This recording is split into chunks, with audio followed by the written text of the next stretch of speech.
Explainer. Go ahead and step into the shoes of an investigative financial journalist with me today because we're about to tear up the floorboards on the very foundation of the money in your pocket. For decades, we've been fed a very specific story about how the global financial system works, right? A story of free markets, temporary emergency measures, and, just geopolitical accidents. But when you actually start digging into declassified government archives, internal diaries, and raw data, well, an entirely different picture emerges. We're going to reconstruct the hidden architecture of the petrodollar, and we are going to follow the evidence exactly where it leads. Okay, let's dive into this. We are investigating a fundamental contradiction today. The official history tells us that back in 1971, President Nixon enacted a temporary suspension of the gold standard to protect the dollar. And it tells us that the subsequent recycling of Middle Eastern oil money was just, the natural magic of free markets at work. But the classified reality, the stuff revealed through Freedom of Information Act requests and buried historical archives, shows something else entirely. It reveals a deliberate, calculated PR mythology, crafted to hide a permanent structural shift, not to mention highly secretive arrangements designed to completely mask the true leverage foreign powers suddenly held over the United States. To really get this, we've got to look at three specific, documented facts that completely shatter the official narrative. We're going to lay these out like exhibits in a trial. Exhibit A. U.S. arms exports to OPEC nations mysteriously spiked right before the legendary 1973 oil price shock. Kind of suggests some advanced knowledge of the coming shift, doesn't it? Exhibit B. A highly classified 1974 add-on arrangement allowed Saudi Arabia to buy U.S. debt in total, complete secrecy, hiding their immense financial power from the American public. And Exhibit C. The highest levels of the Nixon administration explicitly conspired to, quote, build a mythology around the end of the gold standard. These aren't theories, these are documented historical facts. Let's look at exactly how this all went down. Picture this. It's the weekend of August 13th, 1971. The clock is ticking. President Richard Nixon has secretly gathered his top economic advisors, guys like Connolly, Burns, Volcker, at Camp David. The Bretton Woods system is literally collapsing around them, and Great Britain has just politely requested to convert $3 billion into physical gold. Panic mode, right? Shielded from the press, they made the monumental decision to sever the dollar's tie to gold entirely. By Sunday evening, August 15th, Nixon went on national television to announce the quote-unquote temporary suspension of dollar-to-gold convertibility. So, why the sheer panic in that room? Well, it all boils down to the number 10,000. Under the classical system, foreign nations could just hand over their US dollars and get physical gold in return. But America had a massive problem.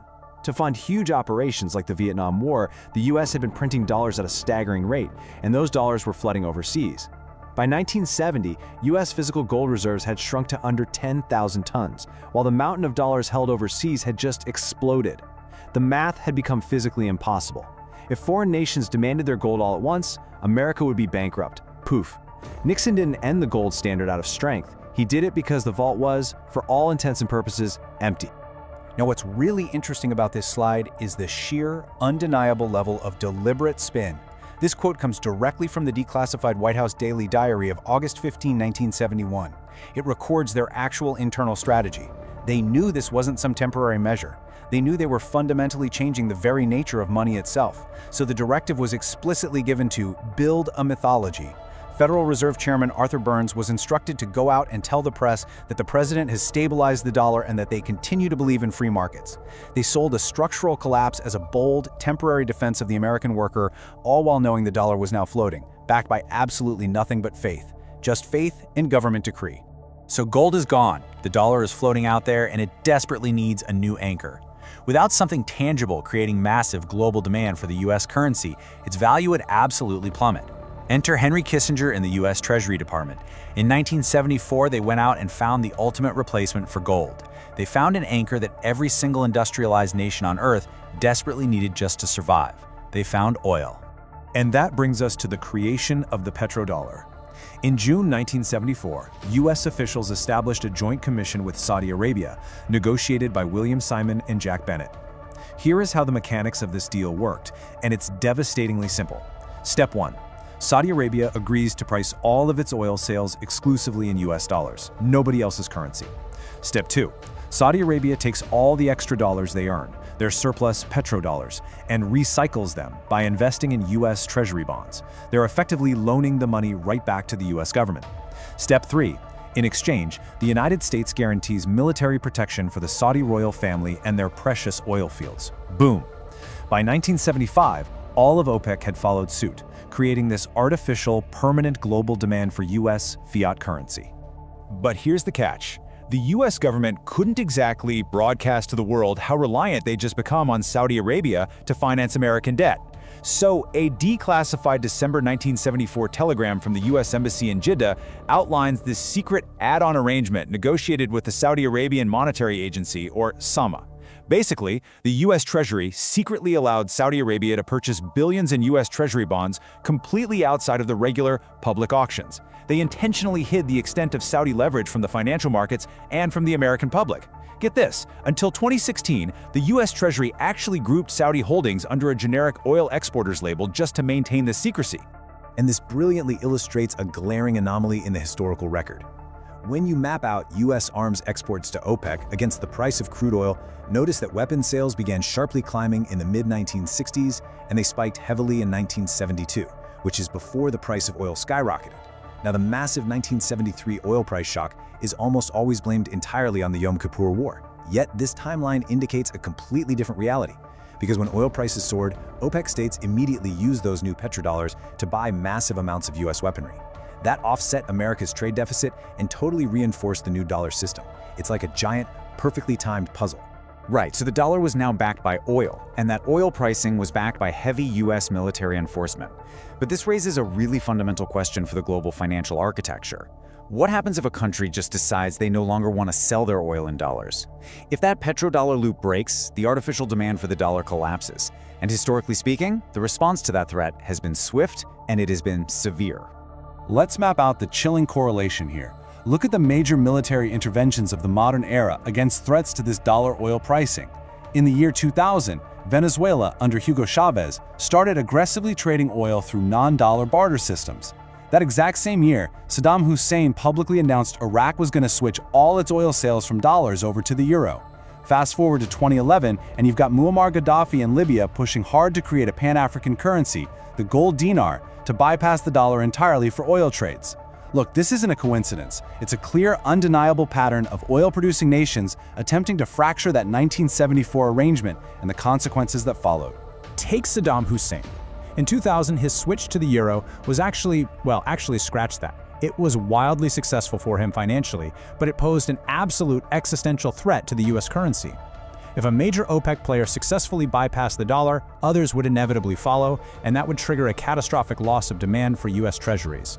So, in 2003, the United States invaded Iraq. And wouldn't you know it, within months of the invasion, all Iraqi oil sales were immediately switched back to being denominated exclusively in US dollars.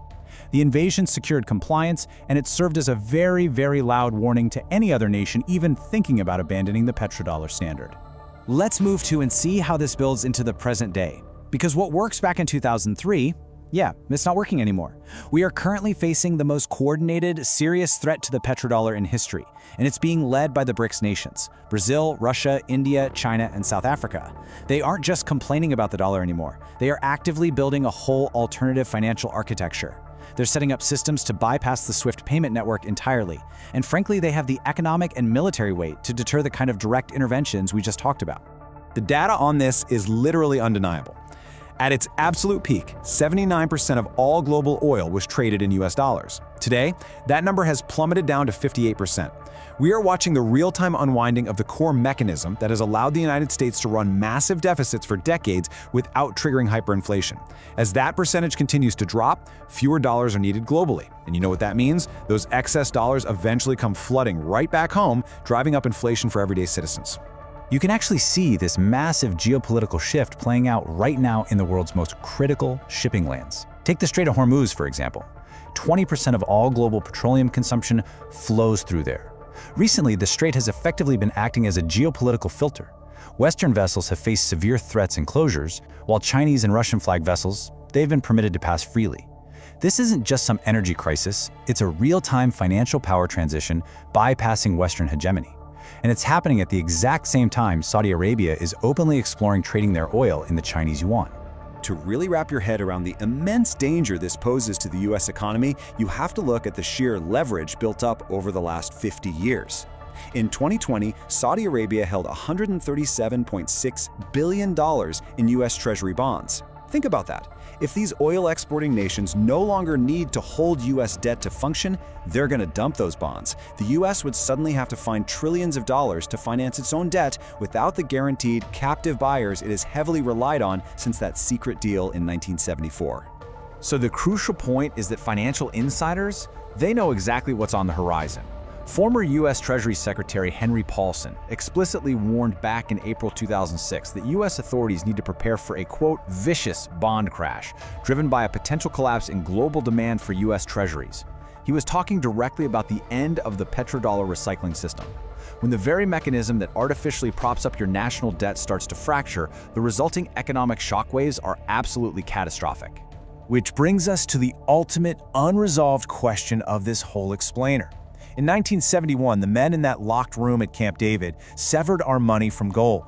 In 1974, they tied it to oil, and for 50 years, they aggressively enforced that tie with military might. But today, the oil-producing nations are pivoting. The Global South is building alternative systems, and the percentage of dollar-traded oil is an absolute freefall. So, if fiat money is only worth what backs it, and the oil and military enforcers are losing their grip, what exactly backs the dollar tomorrow? It's a question every single one of us needs an answer to. Thanks for joining us for this explainer. Keep questioning the narrative, and we'll see you next time.